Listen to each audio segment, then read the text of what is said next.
prototype program. Just wanted to do a brief showcasing how much filament it's actually taken to get these prototype going. So here's the prototype, right?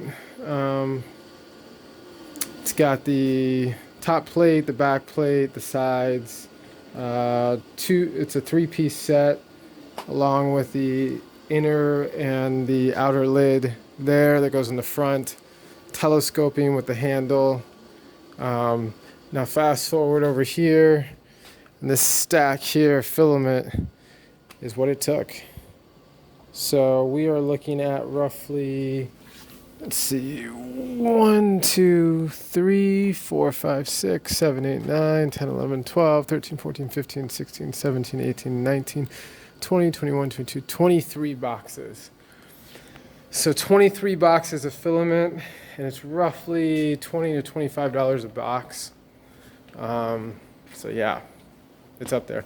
Now here's the good news.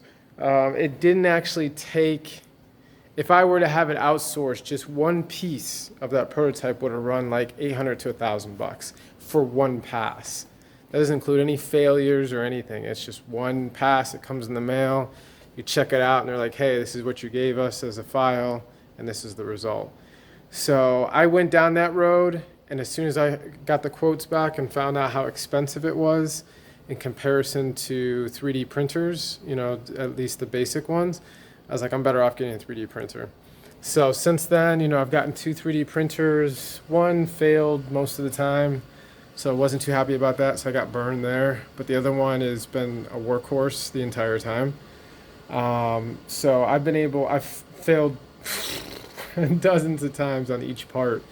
And that was probably why, when you look at this stack of boxes, why it took so many, because when you look at this one piece, you know, that could represent like 4 or 5, or actually this piece was probably about 8 failures before I finally was able to get the file to be correct and the design to make sense. Because once it spits out your design, you look at it and you're like, wow, that actually doesn't look that good, or it doesn't fit the way I thought it was going to fit. So you end up just going back to the drawing board and making edits, engineering edits based on your results. There's most certainly a faster way of doing that. Be an awesome engineer at like all software. And then by default, you know, the software can probably find a lot of those errors. But at the same time, you know, I'm at the mercy of what I know and how quickly I can learn the other stuff, which is a lot. You know, I know Rhinoceros and AutoCAD software, and, you know, I've been working on this for like 10 years. But with that being said, still tons of failure, you know, stacked up to get these parts to finally be printed in a acceptable condition. So, yeah, I just wanted to give everybody an idea. That's a lot of, you know, that's a lot of filament, and it really actually represents a lot of failures to finally get this result of having a clean, you know, acceptable looking prototype. So yeah, so just wanted to keep that on the record. Everybody enjoy yourself. Figure it out.